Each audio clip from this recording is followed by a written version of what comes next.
ॐ श्री जगदम्बिकायै नमः। दुर्गा सप्तशती नवमो अध्यायः।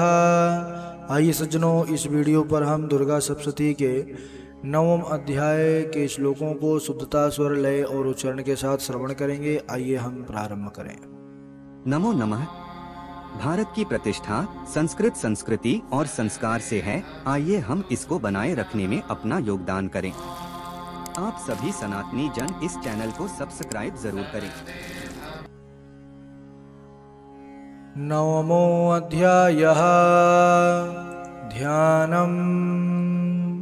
ॐ बन्धूककाञ्चननिभं रुचिराक्षमालां पाशाङ्कुशौ च वरदां निजबाहुदण्डैः बिभ्राणमिन्दुशकलाभरणं त्रिनेत्र मरधाम्बिके समनिशं वपुराश्रयामि। राजोवाच विचित्रमिदमाख्यातं भगवन् भवता मम दिव्याश्चरितमाहात्म्यं रक्तबीजवधाश्रितं भूयश्चेच्छाम्यहं श्रोतुं रक्तबीजे निपातिते। चकार शुम्भो यत कर्मा निशुम्भश्चातिकोपनः। ऋषिरुवाच चकारकोपमतुलं रक्तबीजे निपातिते शुम्भासुरो निशुम्भश्च हते स्वन्येषु चाहवे। हन्यमानं महासैन्यं विलोक्यामर्षमुद्वहन् अभ्यधावन्निशुम्भोऽथ मुख्ययासुरसेनया तस्याकृतस्तथा पृष्ठे पार्श्वयोश्च महासुराः सन्दष्टौष्ठपुटाः क्रुद्धा हन्तुं देवीमुपाययोः। आजगाम महावीर्यः शुम्भोऽपि स्वबलैर्वृतः निहन्तुं चण्डिकां कोपात् कृत्वा युद्धं तु मातृभिः। ततो युद्धमतीवासीत् देव्या शुम्भनिशुम्भयोः सरवर्षमतीवोग्रं मेघयोरिव वर्षतोः। चिच्छेदास्तांश्चरास्ताभ्यां चण्डिका स्वसरोत्करैः ताडयामास चाङ्गेषु शस्त्रौघैरसुरेश्वरौ। निशुम्भो निशितं खड्गं चर्मचादाय सुप्रभम् अताडयन मूर्ध्नि सिंहं देव्या वाहनमुत्तमं। ताडिते वाहने देवी क्षुरप्रेणासिमुत्तमम् निशुम्भस्यासु चिच्छेद चर्मचाप्यष्टचन्द्रकं छिन्ने चरमणि खड्गे च शक्तिं चिक्षेपसोऽसुरः। तामप्यस्य दुधा चक्रे चक्रेणा विमुखागतां कोपाद्मातो निशुम्भोऽथ शूलं जग्राह दानवः। आयातं मुष्टिपातेन देवी तच्चाप्यचूर्णयत आविद्याथ गदां सोऽपि चिक्षेप चण्डिकां प्रति। सापि देव्या त्रिशूलेन भिन्ना भस्म त्वमागता। ततः परशुहस्तं तमायान्तं दैत्यपुङ्गवम् आहत्य देवी बाणौघै रपातयत भूतले।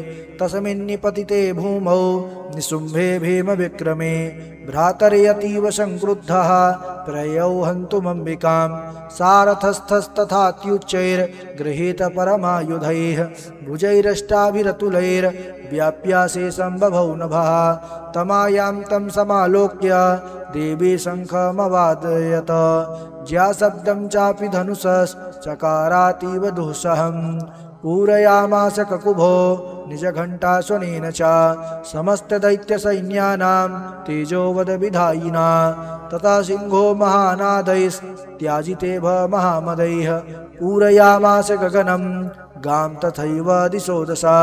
ततः काली समुत्पत्य गगनं क्ष्मामताडयत कराभ्यां तन्निनादेन प्राक्सुनास्ते तिरोहिताः।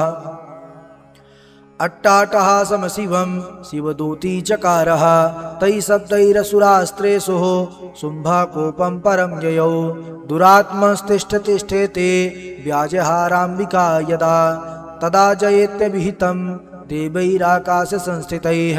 शुम्भेनागत्य या शक्तिर्मुक्ता ज्वालातिभीषणा आयान्ति वह्निकूटाभा सा निरस्ता महोल्कया। सिंहनादेन शुम्भस्य व्याप्तं लोकत्रयान्तरं निर्घातनिः स्वनो घोरो जितवान् वनीपते। शुम्भमुक्ताञ्छरान् देवी शुम्भस्तत्प्रहिताञ्छरान् चिच्छेद स्वशरैरुग्रैः शतशोऽथ सहस्रशः। ततः सा चण्डिका क्रुद्धा शूलेनाभिजघान तं। सा तदा विहतो भूमौ मूर्छितो निपपातः। ततो निशुम्भः सम्प्राप्य चेतनामात्यकार्मुकः आजघान शरैर्देवीं कालीं केसरिणं तथा। पुनश्च कृत्वा बाहुना मयुतं धनुजेश्वरः चक्रायुधेन दितिजश्छादयामास चण्डिकां। ततो भगवती क्रुद्धा दुर्गा दुर्गार्तिनाशिनी चिच्छेदतानि चक्राणि स्वशरैः सायकांश्यतान्। ततो निशुम्भो वेगेन गदामादाय चण्डिकाम् अभ्यधावत वै हन्तुं दैत्यसेना समावृतः। तस्या पतत एवासु गदां चिच्छेद चण्डिका खड्गेन शीतधारेण स च शूलं समाददे।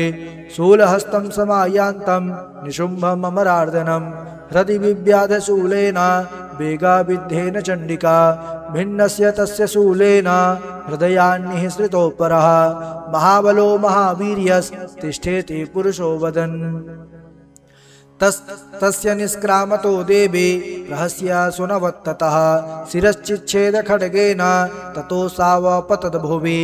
तथा सिंहश्च खादोग्रं दष्ट्रा चूर्ण शिरोधरान् असुरांस्तांस्तथा काले शिवदूती तथा परान्। कौमारी शक्तिनिर्भिन्नाः केचिन्ने सुरमहासुराः ब्रह्माणी मन्त्रपूतेन तोयेनान्ये निराकृताः।